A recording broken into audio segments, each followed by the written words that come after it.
And it was funny. I went and looked at the top tight ends like on our little break, and I was like, "Oh fuck, oh fuck, no." Him too? Fuck. But they're all good at least. I was waiting for like a freaking Jared Cook game, but whatever.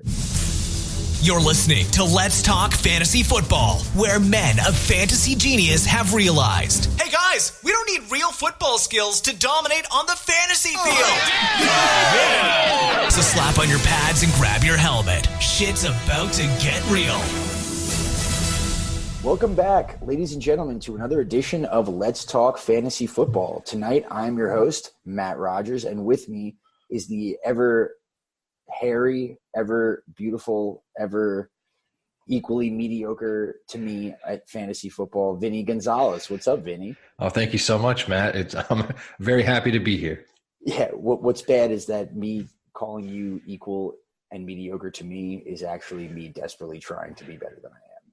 So we're very not doing good right now in our league. And it was funny. I thought I was going to be podcasting with Shrek, and I was just like, oh man, it's going to be like him looking down on me from the one spot. And I'm just like, he won't be able to relate to me with all my fucking tribulations for this week.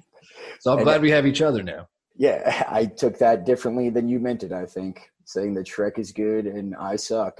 And it's easier for you to cope with, but you're right and also insulting. So yep, anyway, that's what I meant. Yeah, exactly, because fantasy football makes me sad, but we'll get into that a lot for this Week 11 recap podcast. So Vinny and I are going to be recapping Week 11. We're going to come to you with some injuries that happened and what you should do about those. The standard recap podcast, cool shit, weak shit, talk about some whack-ass backfields. I feel like there's more coming into play than we thought in recent weeks. So whack-ass backfields is back in full force. And then we will also get the Thursday night preview game to you guys and look for tomorrow, maybe later tomorrow or early Friday, the Week 11 preview, or Week 12 rather, preview podcast. Double Nick stack is coming at you with Walsh and Shrek. That should be some good stuff as we near the fantasy playoffs. So Vinny, you got anything else before we jump right into this? Let's get into it. All right, let's get right into it. So Week 11 recap. So we're going to jump into some injuries. Right off the bat, I'm just going to say Week 11 made me really sad all the way around. It was, I don't know, there were like very weird games. Like I feel like a lot of favorites were pounded and then somehow wound up winning. And then there was a lot of close games.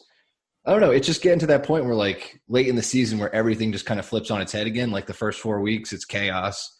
Then you kind of establish what's going on in the next 4 or 6 weeks, and then it just all flips on its head again. Yeah, exactly. I feel like there were some recent weeks where like everything was kind of shitty and we were able to talk about that. But this is one of those weeks where like I feel like some people had a really shitty time and other people had like a really great time. Like it was like boom or bust in a lot of situations. And hopefully the stars aligned for you that in the way that did not align for me. So let's jump into some injuries. One of the higher profile fantasy impact ones right off the bat. Marlon Mack ended up leaving this game with a broken hand last week. Factoring all the different pieces of this Indianapolis backfield. So first off, I should just say Marlon Mack is supposed to miss at least a couple weeks, right, Vinny? Yes. I believe the timetable is like almost a month, but Marlon Mack immediately was kind of like, I could rehab faster than that. So I mean, you got to think like if you're in a playoff rush right now, like to get into the playoffs, you're not playing him until you get into the playoffs. So you're going to have to get some sort of replacement for him. How do you feel about dropping him? Man, I'll phrase it this way, because it's one of those situations where, so we're going into week 12. Say there's some leagues that start their fantasy playoffs week 14. Most wrap up by week 16. So say if he misses 3 weeks, right? You're talking you missed 12, 13, 14, comes back week 15. Are you ready to like throw him right back into your lineup? Obviously a lot remains to be seen, but like I feel like it may be a worthless spot if you don't think that you'd have the confidence to play him the immediate moment that he's healthy. It's definitely not the greatest when you have to like throw a dude right back off of injury. And I was just looking at their schedule. So if he were to come back week 15, Colts play the Saints in an away game. And then they play, my bad, let me just get this. They play the Panthers. So the Panthers matchup week 16 is pretty tight. So if you really think you're going to make the playoffs, make some room on your bench because that is sweet for the championship. but, week 15 against the Saints, not terrific. So I kind of get to your point. If you're trying to get into the playoffs, maybe drop him for somebody that will help you win now. So I guess that's kind of a decision you got to make based off your team structure. Yeah, I agree with that. Just to piggyback on that, unfortunately, some of the hot waiver wire pickups will be the Colts' backup running backs. So let's just dive right into this. You got Jonathan Williams, relevant names. Jonathan Williams, who got a lot of the work in Marlon Mack's absence in this game. Jordan Wilkins, who we'll talk about, got none of the work, if I'm not mistaken.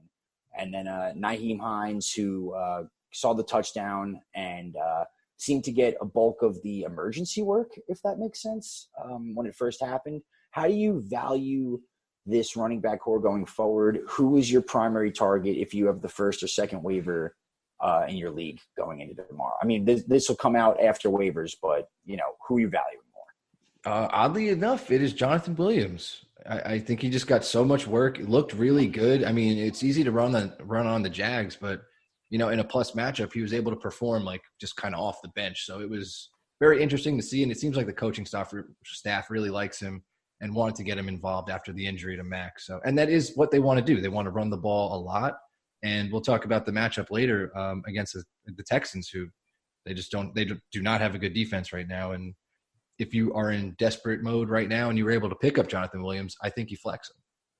Yeah. Did I say the Falcons before? I might have said the Falcons on Thursday night. That might have been a misspeak. I thought you said Colts. I think you got it, man. No, Colts. I think I might have said Colts Falcons. I meant Colts Texans. I think I messed that up. Oh, I missed it. So whatever. So, well, to your point, if you had asked me before last week, based on, past samples and everything like that, if you said, oh, Marlon Mack's going to go down, in the first half, who do you think would be the guy to step up?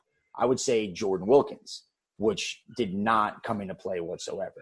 They went right to Jonathan Williams, which I think says a lot. Jordan Wilkins has a little bit more of a rapport with the team.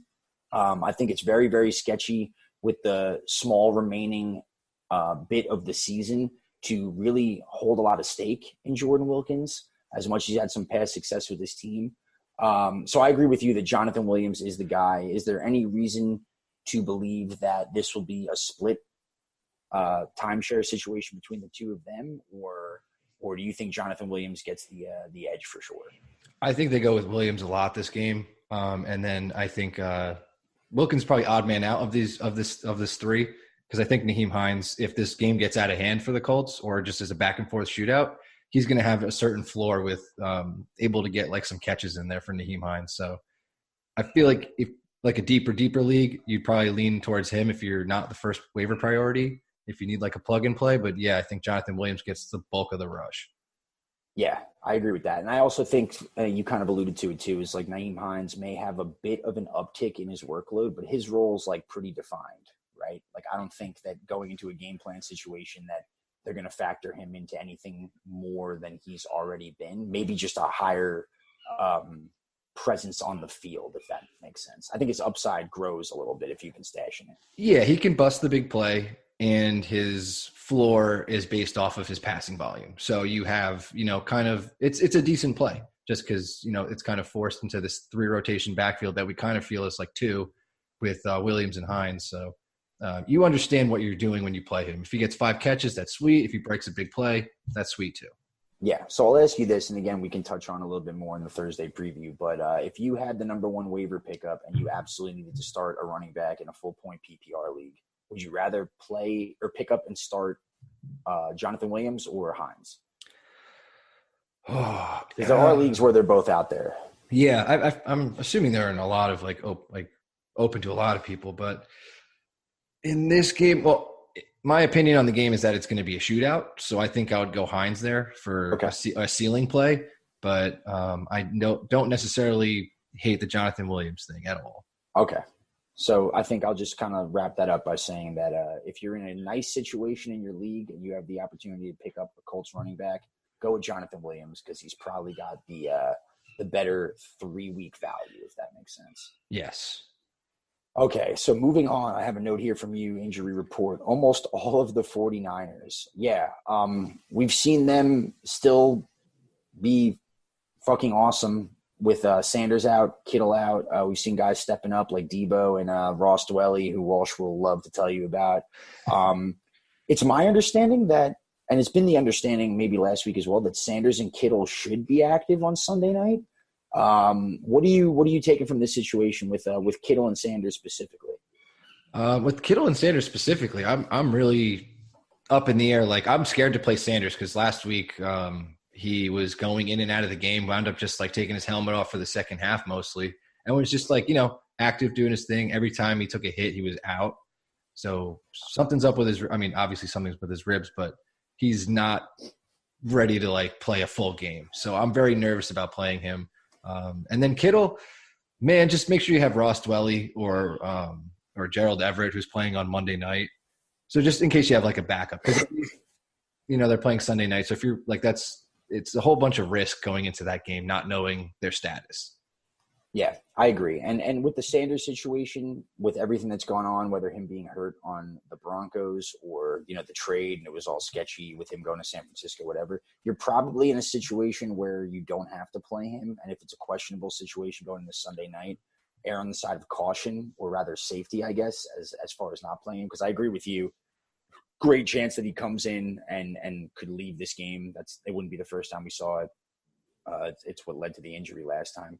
Kittle's a guy, though, where if he's ruled as active, like I said, I think I agree with you that I'm in some leagues where I've owned Kittle and I've been compensating with like Vance McDonald's and like whatever over the past couple weeks. And Ross Dwelly is like the ideal situation for whatever's going on with Kittle. Like, it's a good handcuff tight end. Drop whatever you've been using, because if you're a Kittle owner, you've been figuring something out over the last 2 weeks. Yep. So drop that person, pick up Ross Dwelly. Hopefully you can, and then you're pretty much good to go. So, yeah, that's about it I got on Sanders. The last thing I'll say, I have him listed later on, is that what do you view Deebo Samuel? So Deebo Samuel's been an actual stud with the absence of Kittle and Sanders. We've seen him be completely featured. It was really nice if you picked him up and played him when they both missed again, that you got a very similar situation and workload that you saw on that Monday Night Football game. So where do you value him if Sanders and Kittle are both gone? Where do you value him if they're both active? He's a must play when they're both out. Yeah, I agree. Plain and simple. He got all the work. Jimmy G targeted him like heavily, dude. And he was mid great. Wide receiver too, right? Like when they're both out. I think he's just a wide receiver too. Don't even have to put like a mid or low on it. He's wide receiver too. He was great. The only thing is he's also banged up. Like, he's part of the 49ers that are just banged up. So not necessarily practicing. And it's weird because Kyle Shanahan, it applies to everyone besides Dante Pettis, I guess, doesn't have to practice, but they could be good for the game. So I'm really not sure. It's just there's so many impending factors that are leading up, and it's like the shittiest thing that it's Sunday night. It was bad enough last week when it was like a 4:30 game. Yeah. Wait till that window's over, and it's just have some backup. Like, pick up Kendrick Bourne at the very least, just so you can like possibly, if they all miss somehow, because then he becomes, another highly discussed, probably going to be targeted a shitload. That's a great point. I mean, if they were all missed, that would be great. I think even if two wide receivers miss, like what I was going to say is, even if Kittle's active and Sanders is not, I still like Deebo. If all three are gone, then yeah, I mean, Bourne we've seen him hit pay dirt as well in that Monday night game that Sanders left. So I agree that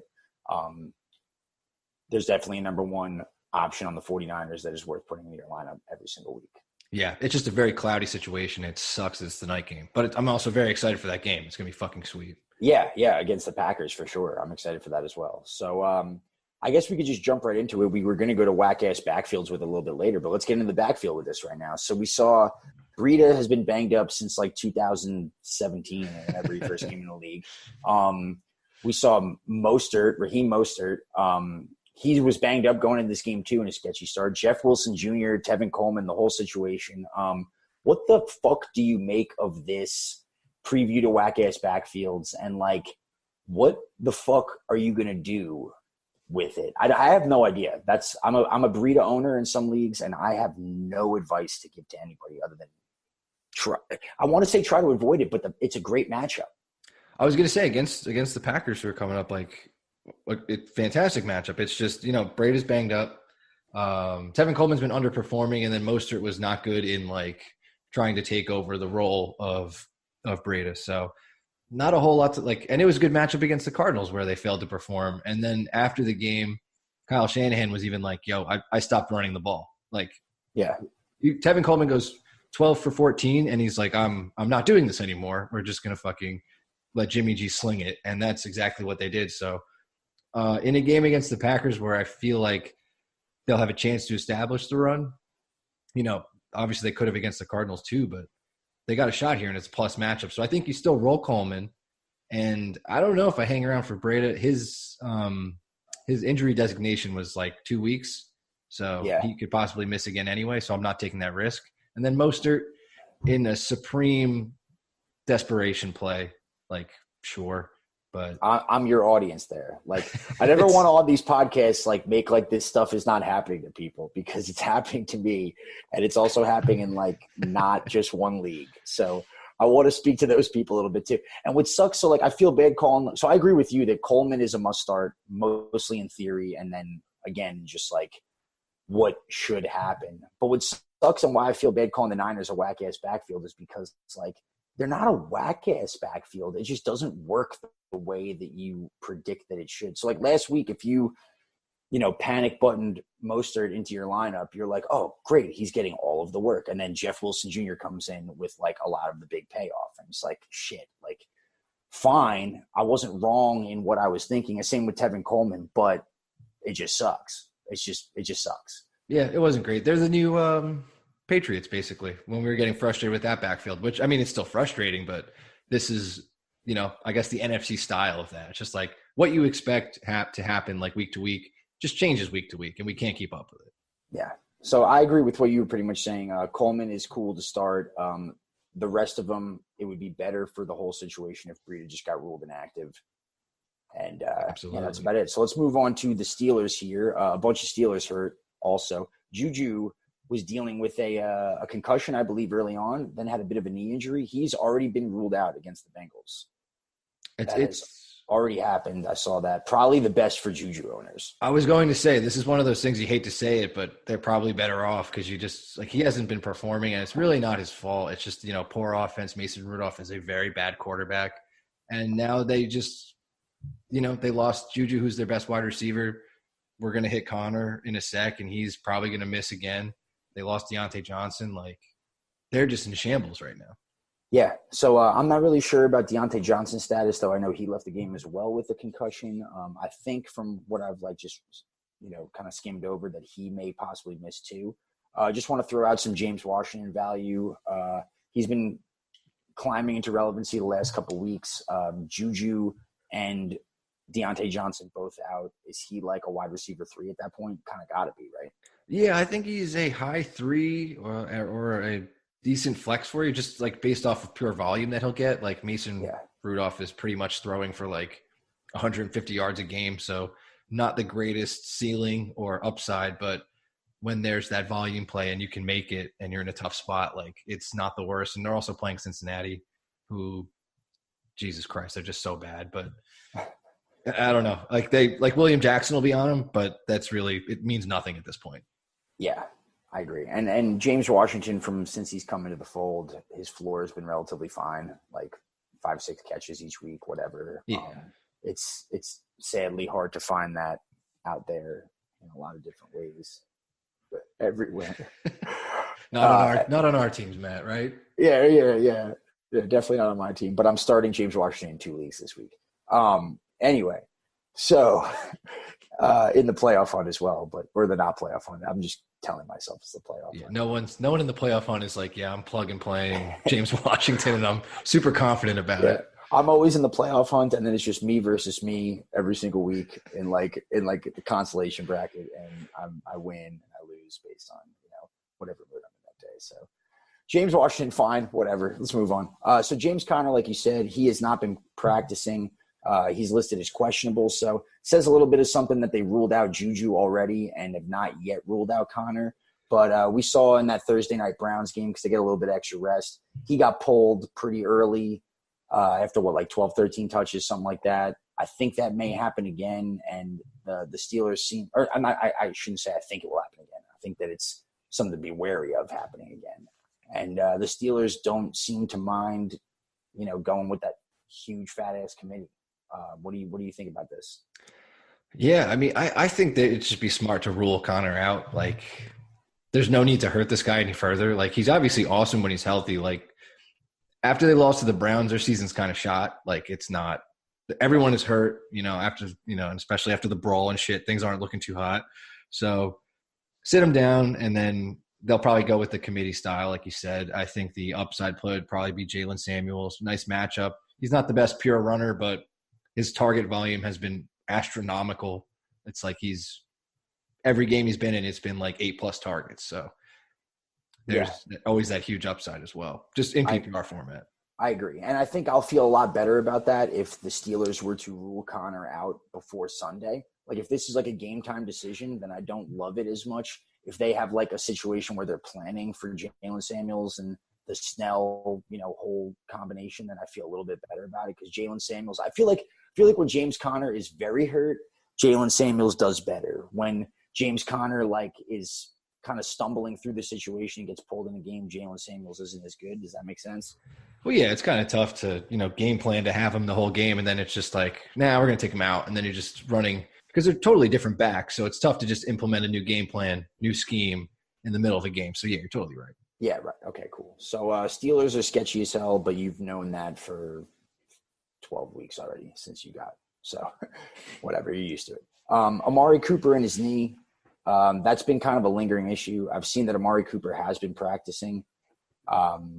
Really, really weak matchup this week against the Patriots, right? Correct. In Foxborough as well, so very tough. He will get Stephon Gilmore in his face and ass at all times. And, being a little bit banged up. Amari Cooper has also kind of been slightly underwhelming recently. If you own him, and even more so, like, in a more recent sample size, last week he was like an afterthought in the offense for the most part. I think at half had like 1 catch for 7 yards. Came a little bit around with like a very modest, point total, but I think they don't fear like throwing him out there as a decoy, and this is like a trap game for Amari Cooper owners. But yeah, most likely. It's just a tough matchup for the Cowboys overall. So just keep it monitored. I mean, there's no way you're going to sit him if he's active. That's what I'm saying. Like, what do you do if you own him? You can't. There's nothing you can do. Yeah. Right. So just if he plays, roll with it. That sucks, but you gotta do it. Yeah, exactly. So moving on to some other injured wide receivers, Tyler Lockett. I don't really know much about this. I knew that he had that injury in the game on Sunday. What do you know about Tyler Lockett? Tell me, you put it here. So basically, it was just like this they rushed him to the hospital, but it was really just like a leg bruise, and then did not know that. Yeah, it was he like kneeled down the kickoff in the 49er game and was just like, I got to leave. And then, I don't know, it just freaked everybody out. And then apparently it's just like a really bad bruise. And then, they had the bye week. So Pete Carroll said he's expected back at practice Thursday. So just make sure he does in some capacity. And then he said if he practices, he's fully expected to play. So keep an eye on that, because it will affect, everyone else that's there. DK Metcalf, Josh Gordon, Jacob Hollister, everybody involved will get a bump if Tyler Lockett's out. So keep an eye on that, and especially if you own Lockett as well. Yeah, for sure.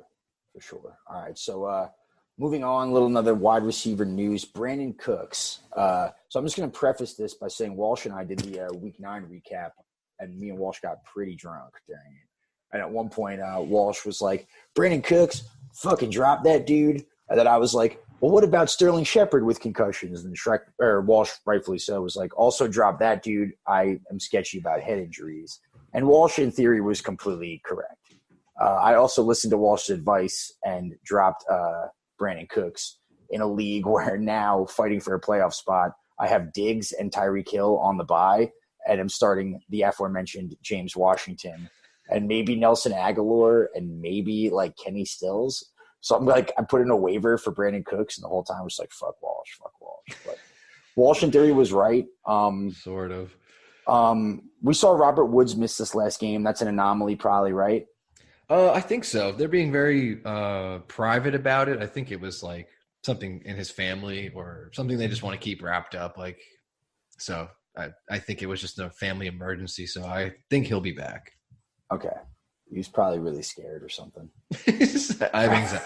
I can't play on Sunday night, man. I got anxiety. I'm scared.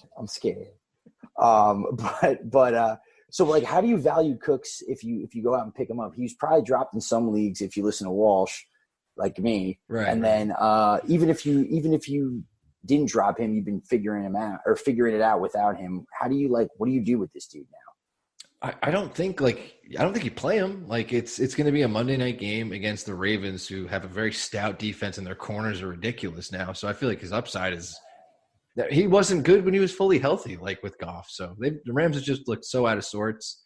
And I don't think at this point in the season, even if you picked up Brandon Cooks, you might have dropped a bomb on the waivers for someone else to deal with, because they might plug and play that dude and he might put up a dud.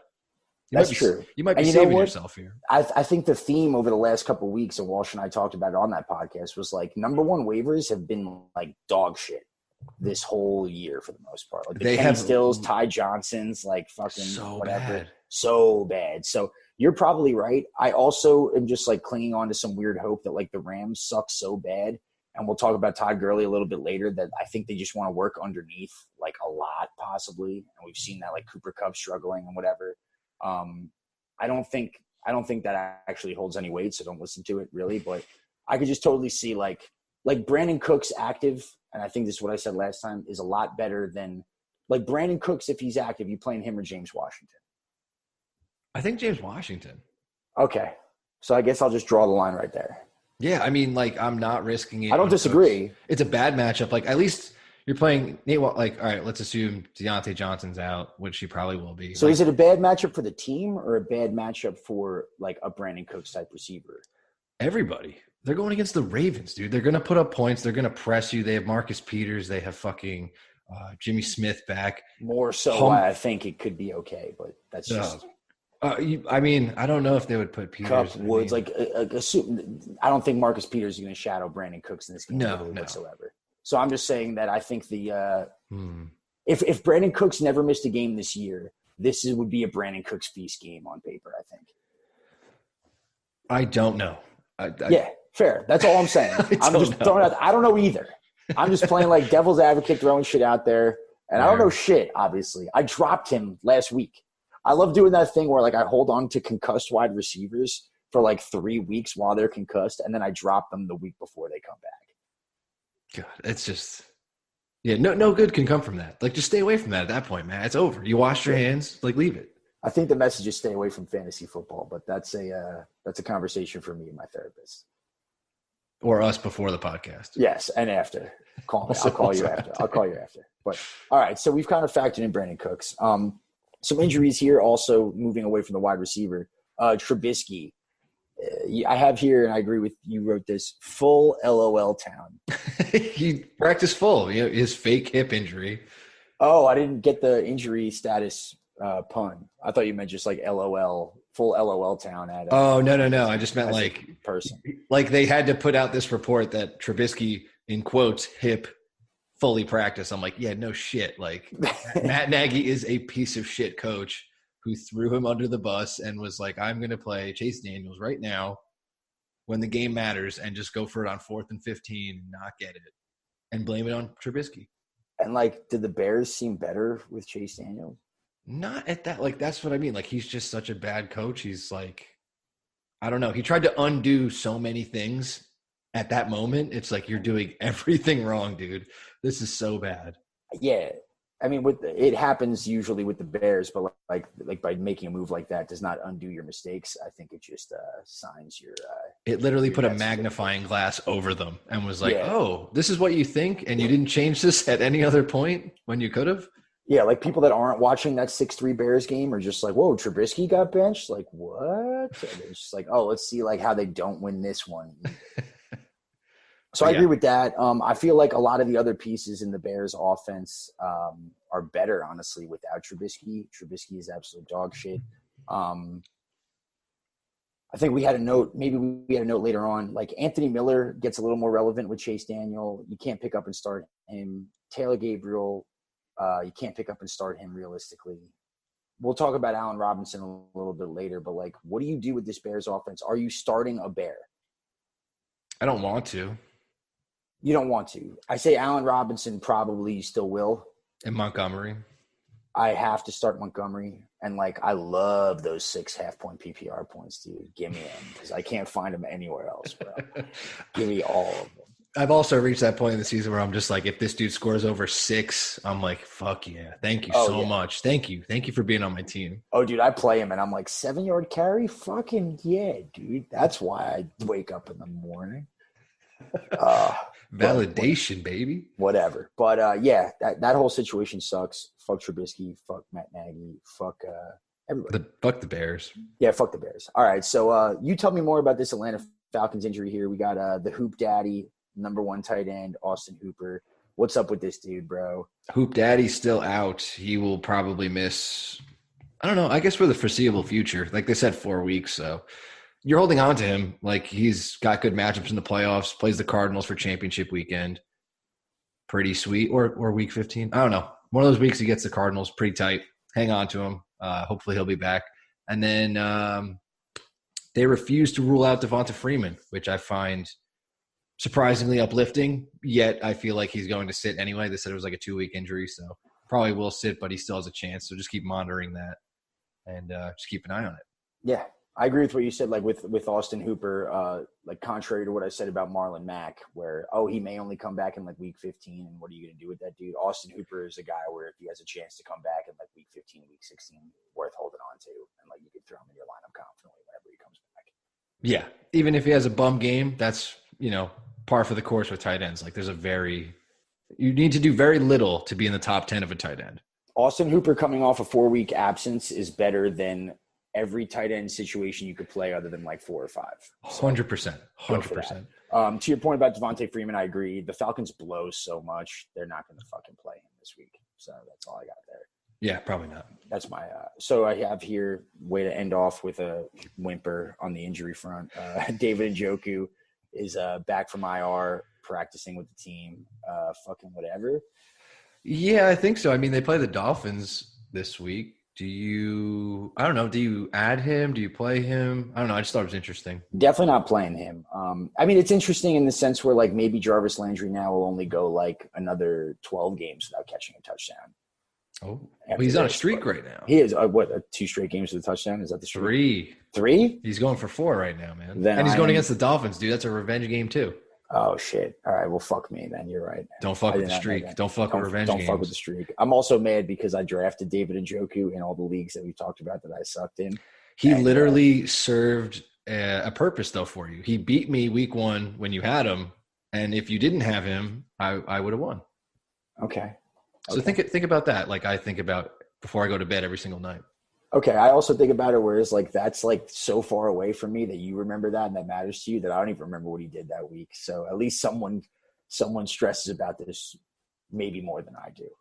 Yeah, if anybody stresses more than you, I think it's me. And we play each other on the front end and ass end of the season and just we overthink and hate each other and it's awful. Yeah. So I mean, my take will be I'm not playing Njoku. I would say don't do it.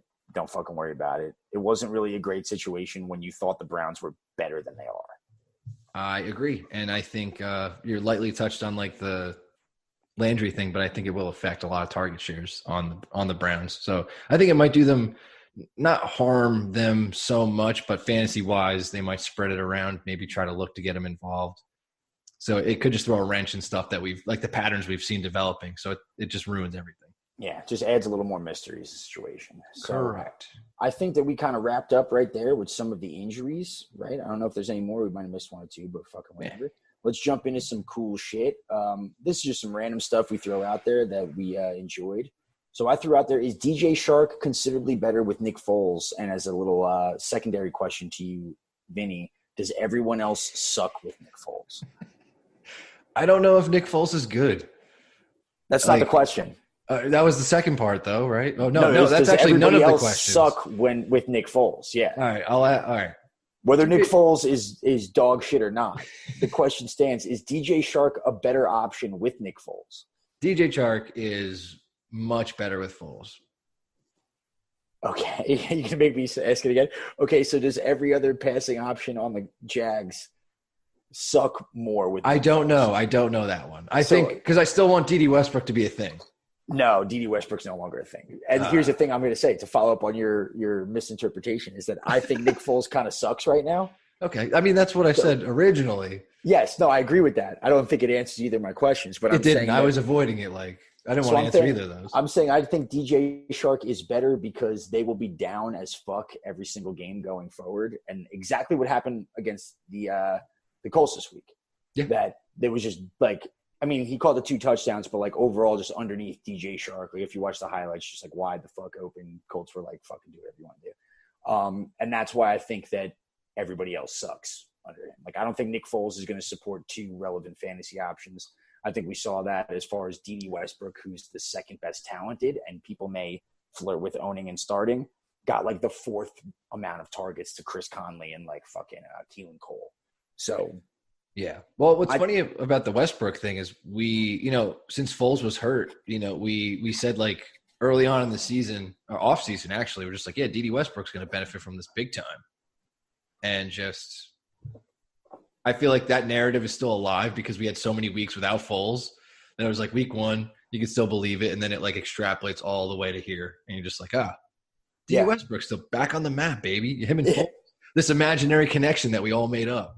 Yeah, no, Foles is just going to make like one person really sexy, and then the rest is just going to he's going to completely forget about him. Yeah, he will force feed. Chart. And I think they're going to play down so much the rest of the season that DJ Shark's like a high-end wide receiver too the rest of the year. Also, we didn't put this, but massive effect to Fournette. Yeah, I mean, in what way? What are you saying? He just didn't perform as well as he had with Minshew. Like they do not run the ball. Well, when they're down, obviously, you can't do that as much. So his upside takes a hit. Hasn't scored a touchdown in a long-ass time. So his upside is shot.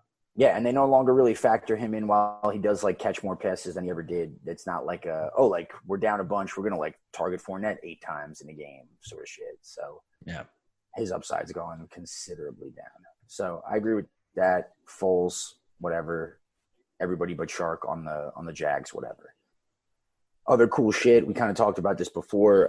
The Debo theory is good. So rarely, I put this in cool shit because like you look back at Kenny Stills when like Will Fuller got hurt, and it was like, all right, maybe Kenny Stills can like be the boomer bust guy, same sort of player, same sort of talent. In theory, it's the same idea. And while Fuller had bust ass games, Stills has done relatively nothing since that injury. Next to Dick.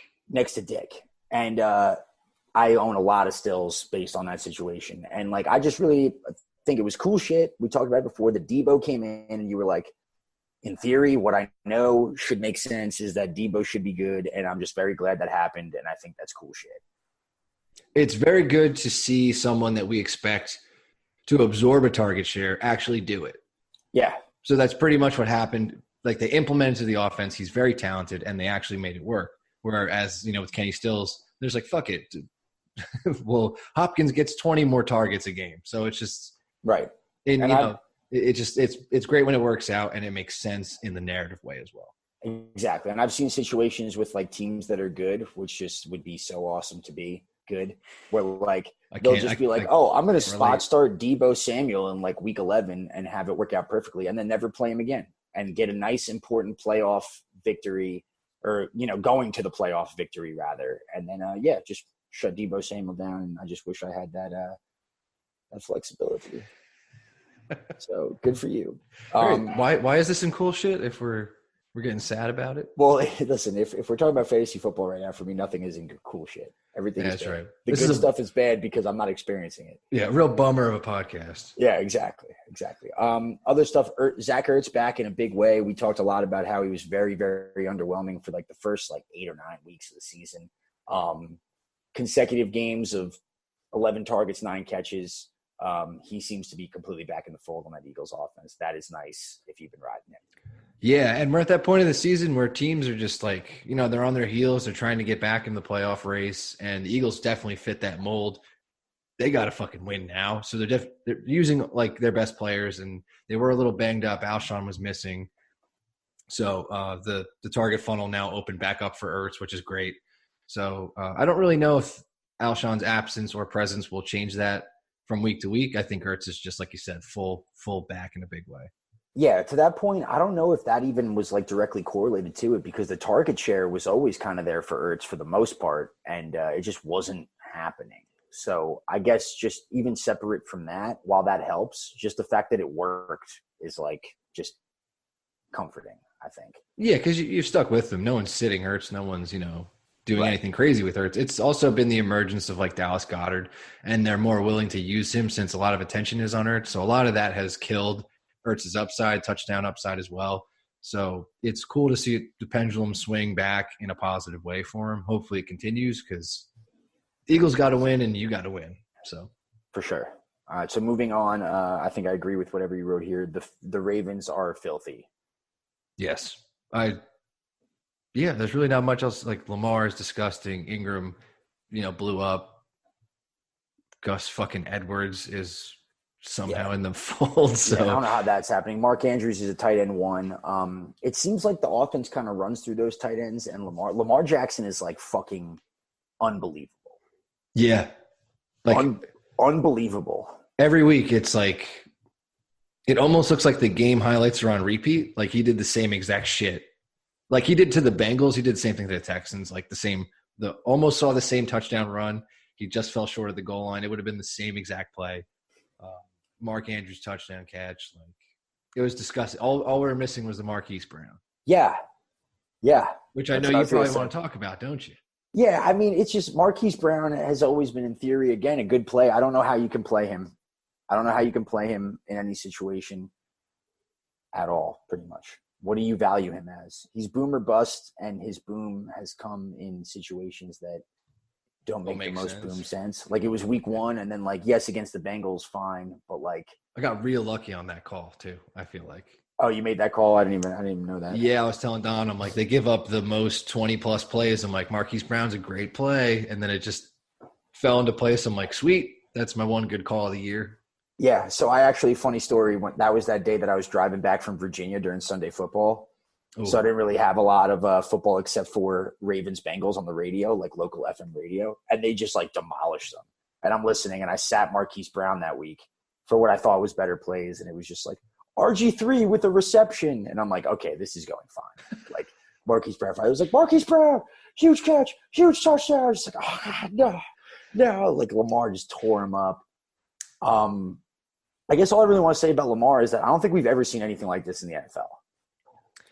You can argue Michael Vick, but I was going to say I feel like watching him as a runner is more skillful than Michael Vick.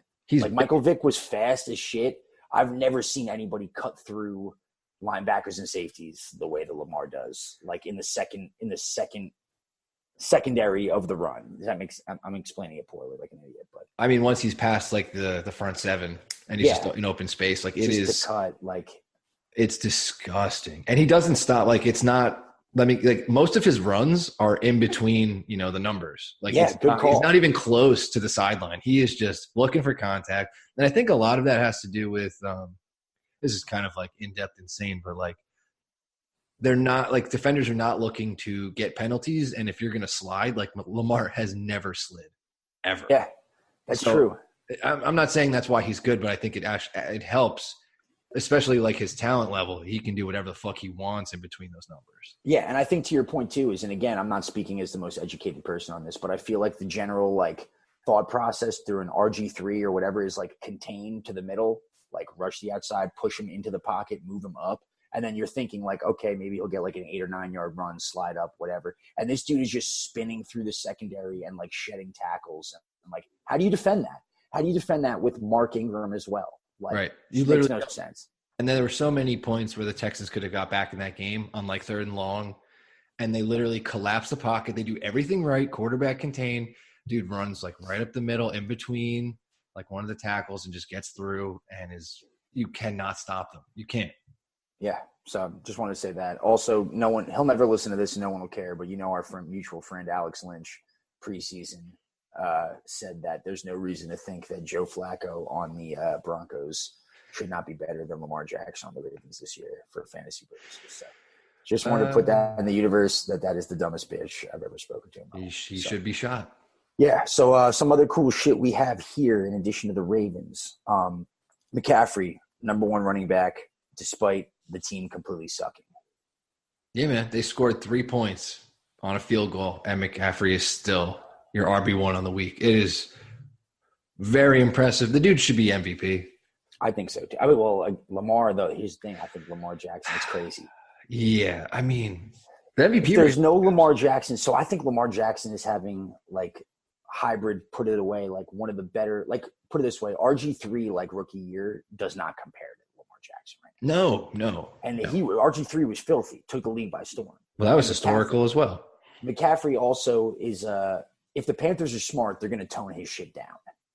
He's on pace for over 400 touches. I'm very worried about his, stability, health. I mean, getting ahead of myself, but like next year, like everyone's probably going to want to take McCaffrey 1. It's a scary proposition. Like he's had so much run in his first couple of years. It's very scary. So, but very cool right now. Like enjoy it while you can, because we've seen lots of running backs just fall apart. So yeah, I mean, run it, but would you be surprised week 15, 16, they start to tailor off that? Not that they have anybody else, but. Oh, hell no. No, not at all. They will run him into the ground. Okay. I don't disagree with what you're saying, but fucking geez, man. Look at the Rams and Gurley right now. I mean. No, I don't think they learned anything. I think they realize they're going to do everything they did with Gurley, except they're not going to pay him. I think they're going to do what they need to do, and they're just not going to pay him. Okay. I lean towards you being right, but I also think it's wrong. I think it's wrong in a sense as like a human rights violation almost. Well, yeah, exactly. That's what I meant. Like I think you are correct probably, but I also think that like that sucks. But whatever. It sucks for running. Like it's horrible what they're doing to running backs. Absolutely, because they're realizing these guys want to be paid and they are the most beat up position, so we're not going to pay them. Right. So like look at Zeke, look at Gurley, like I don't know, and then you just have guys on rookie contracts like McCaffrey getting fucking 400 touches. Yeah. It's insane. Hopefully Devin Singletary can squeeze out some more years with the GOAT Frank Gore, the Iron Horse, to hedge into his carries. But good segue right here. Let's move on. This is cool shit for sure. Gurley, 29 touches. What? Thank God. I mean, what do you credit this to? I credit it to the Bears' defense being easy to run on in the last couple of weeks. And McVay finally being like, hey, guys, I got a game plan. And they're like, what? We haven't had one in weeks. It's like, okay, yeah, we'll run it at this defense that's weak against the run.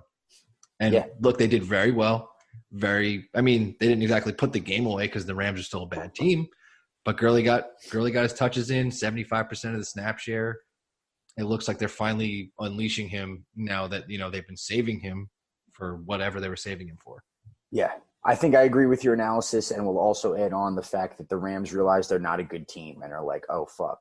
Like, yes, they had a game plan. Yes, the Bears are like not as good against the run as we thought the last couple of weeks, but then they were like, shit. Like we can't lose to the Bears. Yeah, got to go to our bread and butter. And the Rams are like not great. They're a bad team. They're not a good team. Yeah, they're like, yeah, exactly. So I think that this is going to be what they start to lean towards more. And Gurley is a surefire. I think like 25 touches is exactly what you can expect from him going forward. Yeah, as long as they're in the playoff hunt, they will use Gurley to the max. For sure. Devontae Parker, breakout year.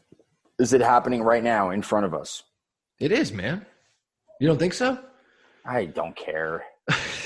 I mean, it's so exhausting. Like we've done it year in, year out, but yeah, and I've always hated the Dolphins situation. And then like that one week that everyone was saying they'd be good, I watched them go against the Jets. And Devontae Parker was like dropping wide open passes and then just caught like a touchdown and a bunch of bad passes. I was very upset. So whatever. Here's something I'll say. I will literally never own Devontae Parker for the tenure of his career in any fantasy league, literally ever. Yeah, I would say don't take the bait. Somehow he's having his best year at this like fucking chaotic scene that it is. I don't think he's necessarily good. I think he's a product of Fitz slinging it and doesn't give a shit. So yeah, it's just cool that if you have them, they have good matchups coming up. Like ride out Devontae Parker, enjoy it while you can. But I agree with what you're saying. Never own him in the future, I'm sure. Indubitably. So last couple things we have here is Kirk Cousins good now? Is that sweet or is that cool shit or is that weak shit? It's weak shit for me. It affected my matchup last week. Well, yeah, you had the Diggs Cousins stack that you were going against, but I mean, Kirk Cousins is a QB1 now, right? Yeah, he's been without a QB1. Without Thielen, not having to lean on Diggs, Thielen should maybe be back after the bye this week.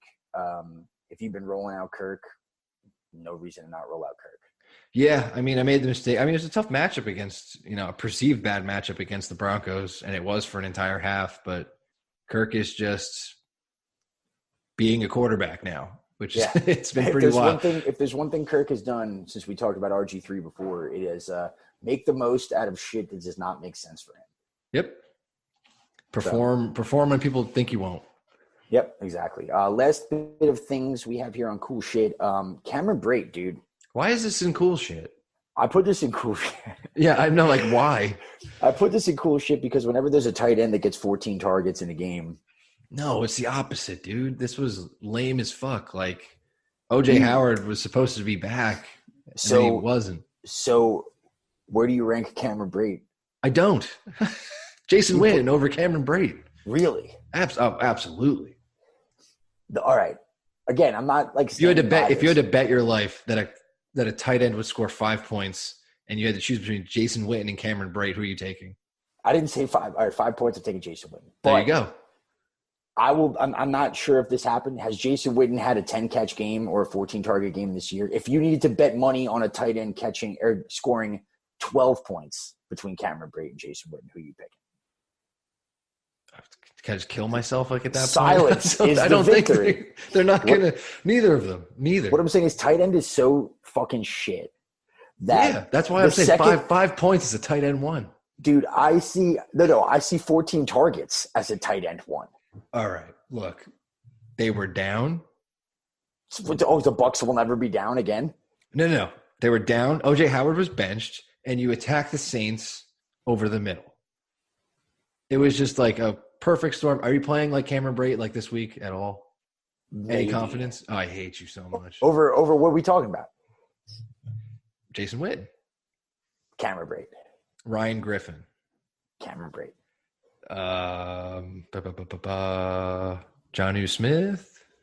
Cameron Brate. No, I will go as far as to say that no tight end at all has had a 14-target, 10-catch game in football this year. Oh, Cameron Brate just did it. Look, I hate that it happened the way it happened. Me too. I hate why it happened. It's not going to happen again. Okay. How many targets do you think he gets this week? Oh, I don't. Maybe 2. But I'm saying, how many times will you go out and play Jason Witten? I've owned Greg Olsen every single week. I've played Greg Olsen. How many fucking sub-3 full-point PPR weeks has he had? 2 or 3? Yeah, man, you're playing slightly younger, Jason Witten.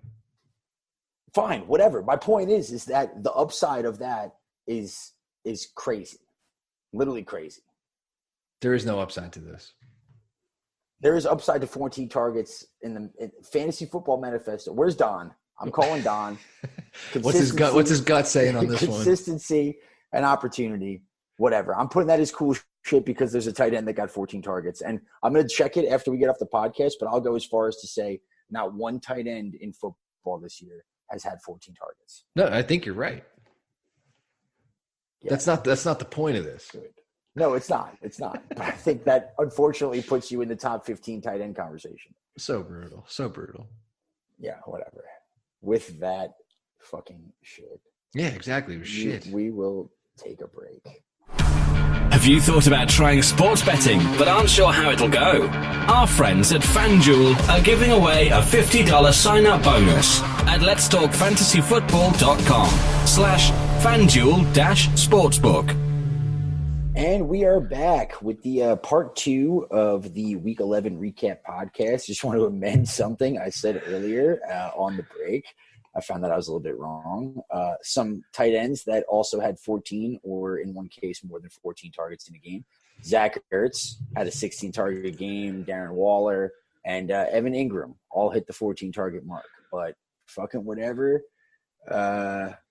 Yeah, fucking whatever. I mean, you sold it to me. Like you were just like, I dare you to think that I'm like, you know what? Maybe not. And it was funny. I went and looked at the top tight ends like on our little break, and I was like, "Oh fuck, fuck, God, oh fuck, no." Him too. Fuck. But they're all good at least. I was waiting for like a freaking Jared Cook game, but whatever. All right, so let's move on. We went to cool shit. So here's the surprisingly more negative part of our podcast. Weak ass shit that happened in week 11. The Texans in general. If you're a Deshaun Watson owner, congratulations overall. But this past week, fuck, that sucked. And that game should have been a shootout. You wanted a shootout. It should have been a shootout. And the Texans just did not come through overall. Well, I shouldn't say that. Deshaun Watson did not come through overall. You're a Hopkins owner. Walk me through the Texans, because Hopkins owner has been a weird animal this year. I mean, it's like owning Hopkins has been fine, and that's, I don't know, like you're not really looking for that, you know, in a weird way when you're taking like the first, like I took him as the first wide receiver off the board in our league of record, and rightly so. And like honestly, I feel like it's better than, you know, going down to, obviously, but you don't want anyone to go down to injury or not have, or just like perform really bad. Like he's been totally fine. And it's like, it's been hard for me to complain about owning and playing him. So I really don't have any complaints about having Hopkins. It's just, he's been missing more of the blow up game since pretty much week 1, really. He just went off with Deshaun against the Saints week 1 and then kind of dipped off on like the touchdown upside and whatnot. Yeah, that's a good point too. And like Michael Thomas aside of like those first wide receivers going off the board, you got Devontae injured and kind of lame even when he's active. Juju we talked about, Tyreek, Julio's been like the same sort of Hopkins style, like okay. Right, so, exactly. So it's really not, there's not much to complain about. Yeah, exactly. Sleep at night, Vinny. You can sleep at night. I'm trying.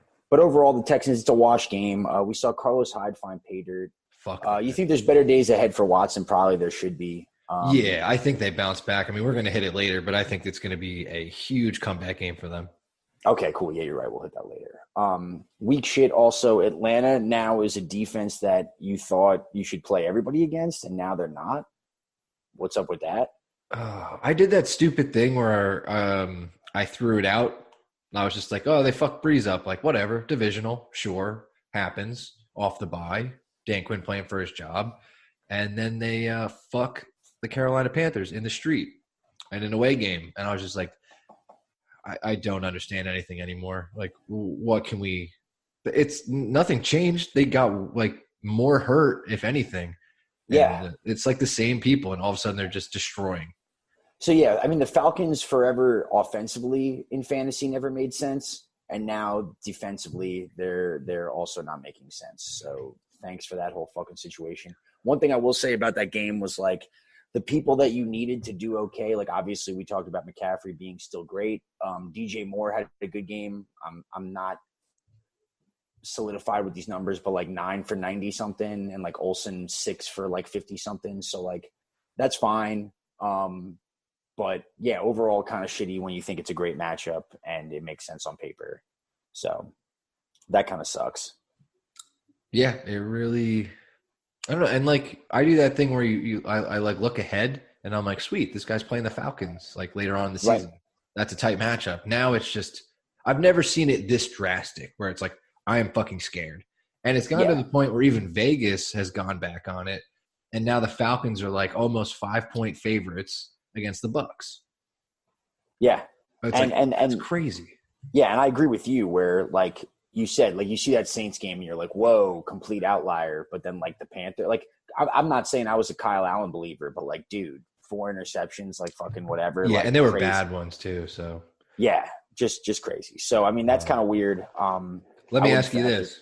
Will you look to Atlanta as a defense that you want to play? I mean, they're going against the Bucs, which makes it a little easier this week because, you know, Jameis and all.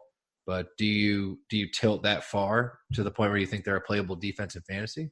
So I'm picking them up as a playable defense in fantasy solely because of the turnover capability. And I will say that it's not so much for the Falcons where I'm like, I'm a believer in the Falcons defense. It's that Jameis is that, like, turnover guy. And, like, say if the you're Falcons, getting a fumble, you're getting a pick. Yeah, if I didn't see what happened last week and I wake up in a vacuum and I see the Falcons playing the Panthers this week, like I may not play them as a playable defense. But if you're buying into that and then you look at the matchup as far as turnover base, like fucking fine. No reason not to think that should be fine. Yeah, I think I'm on the same side. But I think also I still don't view them as a defense where I'm like worried about playing my dudes against them. No, I agree. A guy like Cameron Brate, like I'm still rolling that shit out there. Oh, a stud like that? 14 targets, untouchable? Why not? Whatever. Yeah, fine. Cool. Weak shit as well. Allen Robinson. So on my week 9 recap with Walsh that I said, which was my last podcast, I was like, Allen Robinson is unstartable and should be benched. And Walsh was like, you're wrong. And then I was like, you're right. I'm wrong. And then he had a good week. But I think the opinion still has some weight to it in the sense where, like, Allen Robinson is not a surefire thing, and the Bears suck so bad that, like, what do you do with this dude? Yeah, and I feel like there might be a little ambiguity around the quarterback situation right now, and you have no idea, like, what the hell is going to happen, if it's going to be Mitch, if it's going to be Chase Daniel. So I don't know. I'm just super worried about it, but they do have a nice, juicy matchup against the Giants, so. Yeah. Do you think the Trubisky-Daniel situation matters to you at all as far as Allen Robinson goes? No, and there have been people that have told me, like, it's better if Chase Daniels is out there. I don't necessarily agree. I disagree. Like I say, I'd feel better about starting Allen Robinson if Trubisky's out there. Because Mitch is going to target him blindly. He's just got, like, he's very bad quarterback that just has, like, fucking tunnel vision. Yeah, exactly. Like, Chase Daniel is like Anthony Miller was literally worthless. And I'm not even saying worthless like fantasy where, he's got a couple catches, like multiple 0 target, 0 catch games, like for a long time. And now he's starting to come into the fold of relevancy, which I'm not saying he should be owned fantasy at all. But like Mitch at least will target Allen Robinson 10 times a game with terrible throws maybe, but it's there. Yeah, I will definitely take that over Chase Daniels making reads any day. Yeah, exactly. So, and I think it's because Chase Daniel is better at making reads than Mitch Trubisky is. No, exactly. Yeah. Yeah. I realized as I said it that was your point. So that's good. So moving on from the weakest shit that is the Bears. We talked about it a little bit earlier, the 49ers run game. Just to reiterate, who do you own at this point? So we talked before about Tevin Coleman, and you're going to play him still, and that's fine, I think. Who is ownable? Breda. Obviously Tevin Coleman. I think that's it. I mean, if you have action in the late night game, like if you have Sanders, if you have Kittle, in a weird situation, maybe you could flex Kittle instead. You need Mostert maybe on your bench just in case you need like a scrappy play, but I feel like he'll be out there in an emergency regardless. But owning, I really just think it's Coleman or Breda. Yeah, I agree. Hopefully you have a better situation than Mostert just because we've seen that not really panning out. So that's we talked about that before. So last little note here we have on weak shit, and there's a lot of weak shit, but too much to discuss. The Mexico City field. And I'm glad that you put this down here because I felt weird watching it, and I felt biased as a guy that had like Mahomes Hill stacks. I own Tyreek Hill everywhere. You know that. The whole field, apart from that, looked like people were fucking running on ice, like Fred Flintstoning it. That just looked like a shitty situation. Dude, people lost first downs. People lost, obviously Tyreek Hill left for the game. People could have ripped their ACLs and shit down there. Like, that was absolutely insane. I can't believe they played on that. And, like, remember last year when they moved the Chiefs-Rams game from Mexico City to just a home game for the Rams, and we got the best game of all time? Wow. I didn't until you said that, but you're right. Like, imagine how bad the field looked then, and this was okay to play on. Like, that is fucking insane. Wow. Yeah, you're right. I agree. And also, like, I like the whole idea of, like, the Mexico City, like, game and, like, it's really cool vibe. But you're going to factor in, like, that insane altitude, which is already a thing, like, twice the height of Denver, which is already a thing that, like, they don't really want to talk about. And then factor in the fact that the field was complete grass dog shit. Horrible. Yeah. I did not like that at all. It's a cool atmosphere. I really like you're saying, like everything about it. The idea is so much cooler. But like, could you imagine if the Rams Chiefs game, like that could have been wiped from our memories, like history, like that could have been the worst game of all time. And it was like the best game in the last like 3 years. 3 years. It's the best game of all time. Yeah, it might be. No, it is. It might be. I'm just okay. Fine. You need a little time to process. I'm trying to after the camera bait is the only tight end to get 14 targets. I gotta like not make hyperbole declarations here. But no, you're right. I mean, I agree. And again, like imagine if even like a London situation, like I would have liked to see that game in London just because I feel like games are cleaner there. But whatever. They figured it out because London's like, I want football here, and Mexico is just they're kind of like we fixed the field a little bit, like. Yeah, like is it better now here? But why do it here? You can still rip your hamstring, but that's fine. Yeah, like come play it like freaking on a mountain and on like mud and grass, and like that'll be cool. Randy Moss called that, by the way. Did he? Yeah, I was listening to Pat McAfee, and he was saying how Randy Moss on the pregame show was like, "Watch out for those hamstrings, altitude, all that stuff," and I'm just like, okay, and. Lo and behold, first thing that happens, Tyreek goes catchless. It's just so wild. Very good call by Randy Moss. Worst thing about Tyreek, too, and Randy Moss should know better than anybody as like a burner like that. Exactly. So, the worst part about Tyreek, too, is speaking to Tyreek owners, and like I'm sure there were so many people, like my game was out of reach, but like you needed Tyreek, and the worst part about it was just seeing him in full pads and uniform on the sideline the whole game. And you're just like, all right, we're back from halftime. Like he might go back in. They're like, he's questionable, but like he's still on the sideline. They kept like panning over to him. And then I was getting so mad too because they were obviously like massaging his hamstring. Someone was like, seems like a quad injury they're working on here. And I was like, no, it's not. I was like, come on, go back in. And then once it got to like late third quarter, I was like, it's not happening. It's over. Yeah. It's not happening. So that whole situation sucked. I'm going to piggyback here, and this isn't just bias because I drafted him, but like Mahomes overall has been very weak shit. Even the I almost put this down after the Mexico City thing. The regression has hit, and no one is talking about it. No one is talking about it, and like it's okay. Like I'm not saying people won't say it because they're like, I don't want to hate on Patrick Mahomes, but it's like, dude, no. If Mahomes did anything even close to what he did, he'd be the best quarterback of all time, like already. Yeah. Like I think what is it, like 12 or 13 quarterbacks have thrown 40 in a game or in a season rather. 3 ever. He's the third to throw 50 in a game. Like, dude, if this dude had a 34-9 year, that's normal and okay. And if not, he's like literally the best thing football's ever seen. Yeah, and what is he on the year? Like QB? Well, I would rather factor that on a point per game basis just because he missed a couple weeks. But, like, even his per-game average, and I'll check it right now, is only, like, 22, which is not where, like, in our league of record that you talk about, I drafted him in the 6th round, so, like, I feel okay about it. But, like, he was going in the third. So his points per game is 21.6. He's quarterback 8. Right. And, like, not bad. Spitballing would probably be quarterback 4 or 5 without missing a couple weeks. And they've gone through some shit, man. Tyreek's been missing for most of the year. They do not have a running back, no matter how many decent games one could churn out every once in a while. Like, they are just a very strange offense, and I don't blame Mahomes for falling down to earth a little bit. Like, that's it. That's all. And also, Mahomes falling down to earth is still a pretty fucking good quarterback. Yeah. So, like, he's a top 10 quarterback. Like, it's and then obviously the upside is he's a fucking freak, and he could be quarterback 1 easily. Right. So. And just to circle back to things that we always say all the time is like, look at where people drafted Lamar Jackson. Look at things like Josh Allen. Like, look at the quarterback value you can get from that, and just never value. I don't know. I think there's like one time in the last like 30 years that a quarterback finished back-to-back number 1 years as the number 1 fantasy quarterback.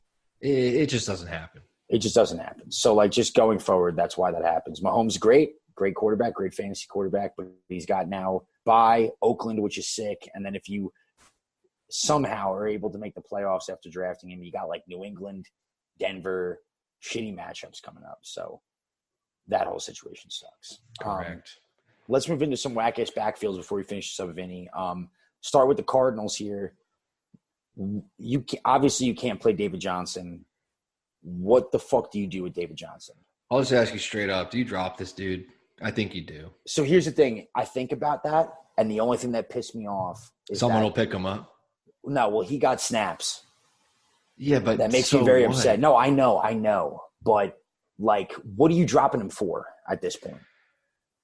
All right. Let's say you have David Johnson. You're completely fucked, and you need to play somebody. I'd probably drop him for Jonathan Williams or Naheem Hines. Okay. I don't think that's terrible, but fuck. So, like, the only thing that sucks about it too is they're on the bye and the season's almost over, so you got to factor that into everything. And if you're a David Johnson owner, sorry, but you're probably not making the playoffs. That's just a factor. Kenyon Drake is getting everything, and then Chase Edmonds will probably come back. Not saying that matters for Chase Edmonds' fantasy value, but, like, David Johnson, the whole situation. Put it this way, I think that dropping him is probably smart, but I don't know if I could tell somebody to do it, and that's as a David Johnson owner.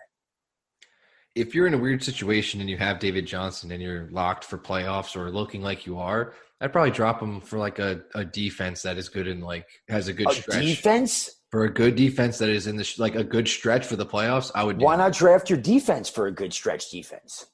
Draft? That was fucking. No, I'm saying drop your current defense for a good stretch defense. Well, maybe you have a different situation where, like, you can have two defenses, dude. It's at that point of the season. I'm just saying, like, looking ahead is more important than hanging on to David Johnson for no fucking reason. Fine, but I'll look at it this way and say that, all right, so in our actual league, I'm in a situation where I'm going to try and pick up one of the Colts running backs, right? And I have David Johnson as, like, my bench running backs going into the week, say. I have David Johnson, James White, Kalen Ballage.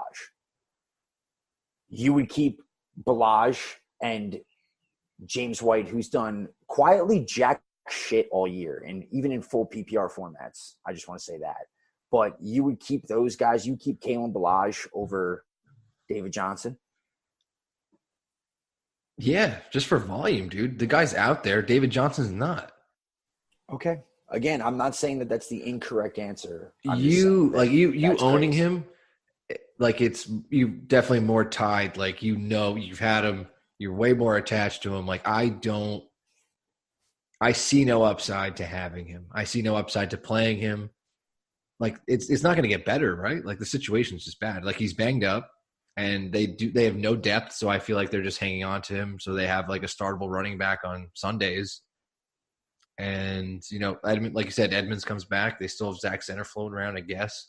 I don't know what they're doing besides Kenyon Drake. Okay, fair.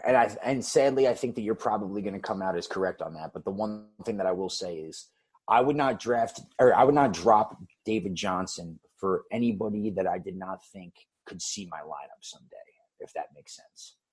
So, like I said before, with the Colts running backs, you're all for Jonathan Williams, I would maybe, because I could start him if he has and maybe for like a whole month you could. Yeah, exactly. That's fine. But, like, for instance, if I had the situation differently where I could draft, or I keep saying that, if I could drop drop David Johnson for Kalen Ballage, I'm never putting that dude in my fucking lineup. So keep David Johnson. You know what I mean? Like, I understand. If you're looking like, oh, Gus Edwards had a good week, like, no. Unless you're a Mark Ingram owner, keep David Johnson. Can we agree on that? I could agree with that one. Yeah, unless you think you're not dropping David Johnson for a handcuff of a person that is not injured. Right. If they had, or that you don't own. So right. Unless you think that there's a way that person can work into your lineup eventually, don't do it. Okay. Okay, fine. The line has been drawn. The line has been drawn. Fucking line sucks. Buccaneers were seeming to not be a whack-ass backfield when fucking Bruce Arians came out and was like, yo, Ronald Jones, the dude. Game script was really, really bad. They only rushed 6 times. But Agun, I don't ever can pronounce this guy's name. Agun Wallaby. Yeah, so he outsnapped Ronald Jones. That's not how you say his name. Yeah, I know. So it's better than what I was going to do. So he outsnapped Ronald Jones. Peyton Barber gets the touchdown, which fucking sucks. This became a whack-ass backfield while they were playing from behind, understandably so. What do you make of this, and who do you own and start? So I was a little sketched out that Ronald Jones was having, like, success as it was. I thought it was cool that Arians called it for, like, at least a game. and then all of a sudden just falls apart completely. So I don't know. It just kind of goes back to what I thought it was, just like a 3-back committee that you can't really predict. But if you are to play somebody, it would be Ronald Jones. Yeah. I mean, I liked it just because I knew it was a bad matchup, and like if you had better options, you shouldn't have started Jones against the Saints last week.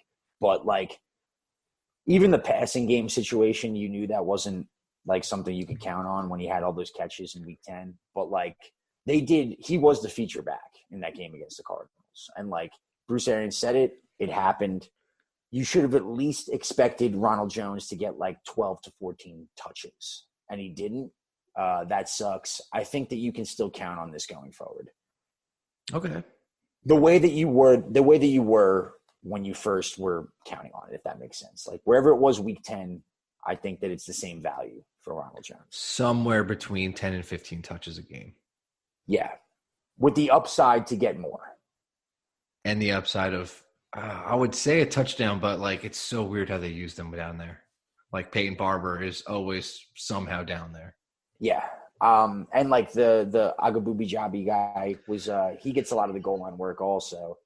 But like, I agree. I don't think you can count on touchdowns, but I think that getting to what should be perceived as 14 touches per game puts you in a low-end running back 2 situation right now. Yeah. I mean, it's not the worst place to be. It's just like you're going to be with the flowing with what the fuck they want to do, like week in, week out. Like it's such a shitty. Oh, God. I mean, if he's your running back 2, whatever. It's fine. What if he's your running back 1? Actually, I'll text you after this. I'll text you. So let's move on to some wackish backfields. Finish this up because we're taking long. Yes, sir. Lions. Bo fucking Scarborough. Fuck the Lions. Yeah. This was horrible, dude. Let's just do a little snap count. Scarborough led the team with 32 snaps, 14 carries. McKissick had more touches, 15 snaps, 6 touches, so not more touches. Ty Johnson is pretty much out of the fold. Drop that dude. The fuck you doing with this? Nothing. Whole Colts situation and whole Buck situation is better, right? Absolutely. I would much rather take a shot on those guys. Lions, I don't trust Matt Patricia whatsoever, dude. They signed a dude off the street. Like, Bo Scarborough, dude. What do you like? I didn't even know who that was till he like scored the touchdown. I'm like, okay. Yeah, all I'll say is J.D. McKissick game. Nah. Bo Scarborough, if you're in a situation where you had to pick up this no-name guy you never heard of and start him, you're fucked anyway and just do something else, right? Yeah. For real. No, no, you're totally right. I don't do it. Don't bite into it. Don't waste your waiver on it if you already haven't. Yeah. Fuck, dude. Yeah, I don't like the Lions at all.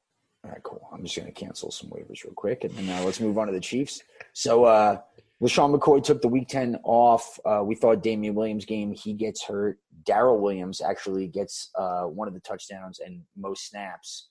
What the fuck are you doing here with this whack-ass backfield? I wish I could say what I want to, which is Darrell Williams is the best running back they have and should be their feature back. I feel like that's been apparent for like a couple weeks. When that guy gets touches, good shit happens. Damian Williams, not terrific. McCoy, I feel like Andy Reid owes a debt to him or something because that dude gets touches no matter what, and I do not enjoy watching him carry the ball at all. Like, he's just getting knocked around, fumbling. I don't like watching it, but yeah, I mean, they're all kind of agree. Yeah, I mean, they're all on the bye this week, so if you want to sneakily pick up like Darrell Williams, you could. I just, because they're both like McCoy's like now, being evaluated for concussion. Damian Williams with the ribs. So if they are forced again to do like the late season, we have to feed this running back and it works out, it would be Darrell Williams. Yeah.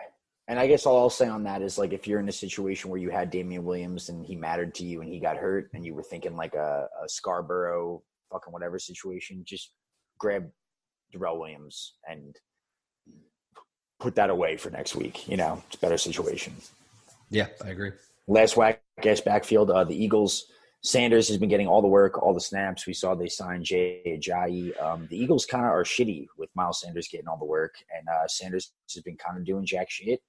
So that's all I got here. Jordan Howard might return this week. How do you measure this whole situation? I mean, if Howard's back, love Howard. He's been great. Has been great every single year of his career. And the Eagles were best with him. Absolutely. That's what they like. And they should fucking keep their leading rusher for the season next year. Yes. At all times. Yes. So anyway, yeah, I agree. Jay Ajayi is completely irrelevant. Totally. Howard's fine. So Sanders, if you have him, you're not doing shit with him right now, right? No. Even with like high volume, like it hasn't been great. Yeah, it hasn't been good enough. He functions off of his role at the times when it's acceptable to do, like in games where Howard is active. Like he doesn't perform well if he's the dude, which is crazy because usually you want that. Yeah, I agree. I think that wraps up whack-ass backfields. So there's probably a couple more, but I don't care to get into them. Every backfield's a whack-ass backfield. Let's preview this Thursday game. Colts at the Texans. Texans are favored 3.5. We talked a lot about the Colts already. Backfield, we don't really have to say anything else about them, right? In this specific situation, unless you want to. I mean, I said Nyheim Hines for me. Are your Jonathan Williams side? No, I'd say that if I had to actually pick up and start one, I'd like Nyheim Hines too, just because I think the Texans like get fucking pissed and maybe go up a little bit earlier in this game. Yeah, I mean, I'd say if you think it's close, go Jonathan Williams. If you think it's going to be a shootout, Nyheim Hines. Yeah, I agree. And I also think that, like, for whatever reason, and I can't speak to any factual evidence, but I've been seeing, like, people projecting Jordan Wilkins for, like, a good point total, and I don't know why. And I should have probably read up on that before this, but, like, that is weird to me. I mean, he's going to be active and ready for him, but I don't think – So NFL.com right now has Wilkins with a higher projected PPR total than Jonathan Williams. And I was like, what the fuck? Oh, yeah, I don't agree with that. Yeah, and I feel like there's something I don't know, and also, like, I don't know. I agree with you. Hines is the safer play.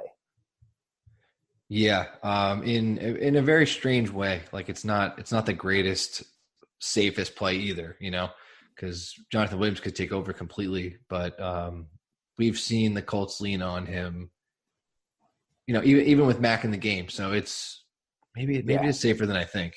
Yeah, no, I agree. Just to roll out the rest, Jacoby Brissett, not a terrible play, but with him being banged up recently, you probably found a decent situation, you'd think. So, like, where do you really value him? I mean, the matchup's great. I just I get a little freaked out when, like, you're playing Jacoby Brissett close to the playoff push with, you know, so many other guys you could play over the weekend. I agree. I also get sketched out about knee injuries where you're recently back and then play a Thursday game, like, on a short week. It just weirds me out. I don't like it. To Brissett's credit, looked like fucking fantastic. Very mobile, was moving in the pocket, dodging tackles, looked really good. But again, like you said, short week, you know, doesn't bode well for knee injuries. Yeah. Would you say Jacoby Brissett's maybe the most underrated quarterback in the NFL?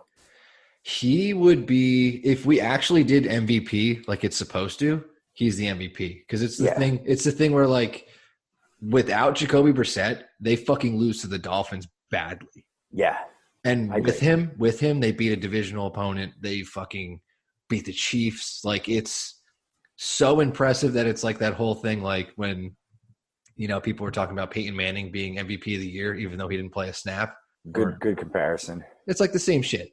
That's not how MVP is, and it's off of like stats and wins and whatever, but he would definitely be in consideration and actually should be, just for what he's been able to do with Andrew Luck retiring like a week and a half before the season started. Yeah, you're right, dude. Yeah. You know? Fucking G's, man. No harder situation to come into other than, like, being Dwayne Haskins. But yeah, like I firmly believe that Jacoby Brissett is a franchise quarterback now. I do too. He looks fucking fantastic, has done a great job. I'm fully bought in. He's a great quarterback. And doesn't get that credit. So let's just go to the Colts passing options. You have a little bit more of an idea of T.Y.'s injury status? Not really. I mean, they just said he's like, I don't even think the Colts do. I think they're kind of playing possum here. I wouldn't be surprised if he didn't play. Yeah. I mean, by the time you listen to this, it'll be too late anyway, probably. Yeah, absolutely. But me personally, I'm just going away from Colts passing options, honestly. Yeah, I fell into the trap last week where I'm like, all right, Zach Pascal didn't have a great week against the Dolphins. That could change with Brissett back. Just a lot of targets, a lot of nothing. Yeah. And the Colts bag is running the ball and Jacoby Brissett being efficient through the passing game. So there's really no upside for the pass catchers unless T.Y. is there. If T.Y. is active, you fucking play him and you love it. Anything else, don't get too cute. Just wait till the weekend. Yeah, I agree. And I also think there'll be like 30 points-ish scored in fantasy by Colts pass catchers. I just don't know how the fuck that's going to go. Yeah, I was going to say. Is it going to be very weighted, or is it going to be spread around? Or it's going to be so spread around. Yeah. It's going to be like Chester Rogers, like 2 touchdowns, 15 yards. Jack Doyle catch one. Like no one you would think about playing is going to catch a touchdown. For sure. So let's flip over to the Texans. I think we can both agree, forget about Deshaun Watson's struggles, roll that dude out there, obviously. He's going to crush. Yeah. We talked about Hopkins. You roll out there. Fuller is a maybe. He's a limited practice participant listed as questionable now. I don't think you can play him or Stills.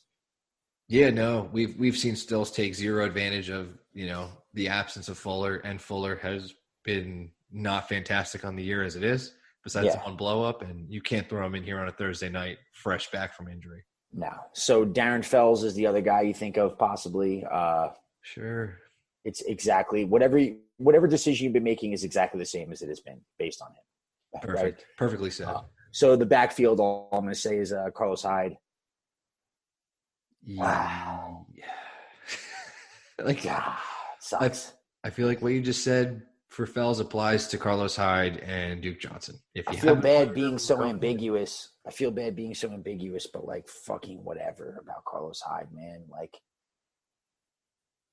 I own none. Like I don't have them, and I can't even fathom deciding that. Like I'm having a hard enough time with people that get way more snap shares and who to play. Like it's just, I don't trust them. I don't trust them at all. Yeah. Here's what I'll say. If you played Carlos Hyde last week against the Ravens, like no reason you shouldn't do it again. Yeah. And then, but like, fuck. Let's say not play Duke Johnson. There's no fucking ceiling to that dude. If I put Duke Johnson on my bench and I watched him put up 6 touchdowns on Thursday Night Football, I'd be like, I don't care. No regrets about that whatsoever. It's all good. That's okay. So pick this game, I guess. Let's pick this game. Stretching in my chair. Texans. Yeah, I'm going Texans. They were my preseason AFC champion pick. I got to keep rolling that out there. I don't think they will be, but they will make the playoffs. Yeah, I don't think so either now, bro. But preseason, I did not. It wasn't a mean thing. That was a good call, honestly. Thanks. They still could be if they beat the Patriots. Yeah, thanks. You're welcome. Whatever. All right. So let's wrap this up.